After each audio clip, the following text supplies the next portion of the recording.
held from the 3rd to the 5th of March 2025 on the South African G20 presidency. This meeting marked a significant milestone in our global collective fight against corruption, bringing together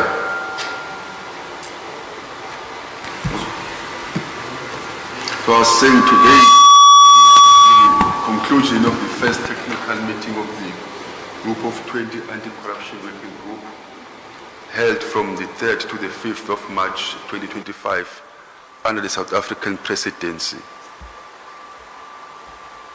This meeting marked a significant milestone in our global collective fight against corruption, bringing together representatives from the G20 member states, invited countries and international organizations with a shared commitment to promoting transparency, accountability and integrity in governance. Joining me here is Advocate Mothibi, the head of Special Investigating Unit and the chairperson of the technical meeting, who has been instrumental in advancing our anti-corruption agenda. Colleagues in the media, this G20 Anti-Corruption Working Group technical meeting is a cornerstone in our roadmap to combat corruption, setting the stage for the two subsequent technical meetings scheduled for June in Brazil and later in Mpumalanga here in South Africa. These discussions will culminate in the G20 Anti-Corruption Ministerial Meeting, where member states will reaffirm their commitment to the primary objective of Anti-Corruption Working Group, which is to eradicate corruption through inter alia, strengthening the public sector by promoting transparency, accountability and ethical leadership, and by fostering international cooperation. As co-chair of Anti-Corruption Working Group, South Africa leveraged its precedents to build on the previous G20 summits. We emphasized the importance of international cooperation and explored mechanisms to enhance the implementation of international legal instruments to which G20 members have endorsed. A unified and coordinated global response is critical to closing the gaps that allow corruption to thrive. Deliberations focused on harmonizing national laws with international standards to create a robust legislation that enhances legal recourse and restore public confidence in our justice system. Establishing uniform standards across G20 countries is essential for effective cross-border cooperation against corruption. The meeting also highlighted the need for a greater transparency in public sector, including enhancing transparency, accountability, and ethical leadership mechanisms. Transparency is being a powerful tool in combating corruption as it reduces opportunity for misconduct and fostering a culture of integrity. The outcomes of this first technical meeting have laid a robust foundation for the next phases of our work. As we prepare for the upcoming meeting in Brazil and Mpumalanga, our focus will remain on building consensus around actionable commitments that go beyond policy declarations and resulting in tangible actions against corruption.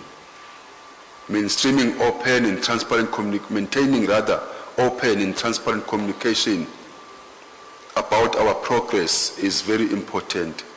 The fight against corruption is not just a legal or institutional challenge, but also a battle for public trust.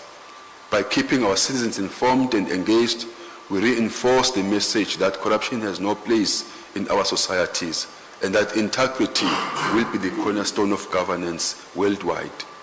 This gathering has allowed us to share best practices, strengthen international cooperation, and chart a course towards building resilient institutions that effectively respond to corruption. Colleagues, the recovery of stolen assets is paramount in our fight against corruption. In South Africa, the Special Investigating Unit plays a vital role in investigating and reclaiming assets lost due to corruption. This gathering has also allowed us chart a course toward building a resilient institution that effectively respond to corruption, as I have said. As we acknowledge the progress made in asset recovery, we must also recognize the indispensable role of whistleblower in uncovering corruption. Their courage in exposing wrongdoing often come at a significant personal risk. Therefore, enhancing whistleblower protection remains at the top of our priorities as government. South Africa is set to introduce the Whistleblower Protection Bill in Parliament this year, reinforcing our commitment to strengthen legal safeguards for those who report corruption. We do this because we know very well that whistleblowers are the cornerstone of our fight against corruption. As I conclude, I would like to express my gratitude to all delegates, member states and international organizations that participated in this summit. Their insight and commitment have been invaluable in shaping a comprehensive and unified response to the scourge of corruption. Advocate Mothibi will also share some of his insights during the question session on the discussions held, providing further perspective on the outcomes of our summit. I thank you very much.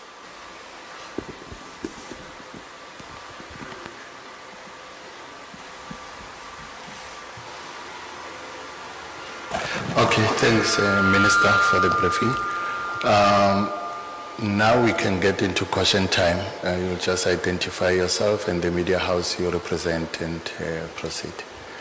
Abri, you can go. Ibra. Of the SABC. I've been hearing a lot about ethics and ethical leadership over the last 3 days. What I want to know is ethics something that can be taught?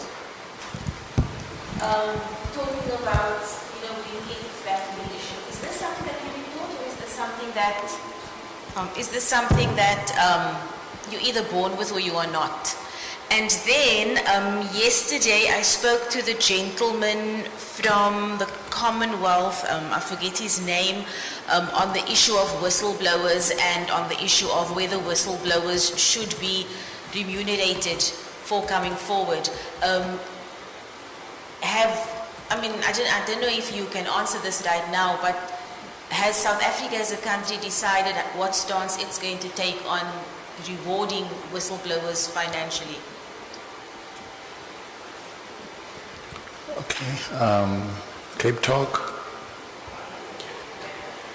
Thank you very much. Africa Melane from Cape Talk and 702. Just to follow up, I suppose, on the question of whistleblowers. Minister, you mentioned that a bill will be introduced into Parliament later this year. We've had legislation in South Africa for quite some time now that has been in place and clearly has proven that it has not been effective in protecting and enhancing whistleblowing. What measures will be introduced in that bill that will strengthen and therefore give enough courage to people who have information about corruption in whatever sphere they're in, that they will be protected?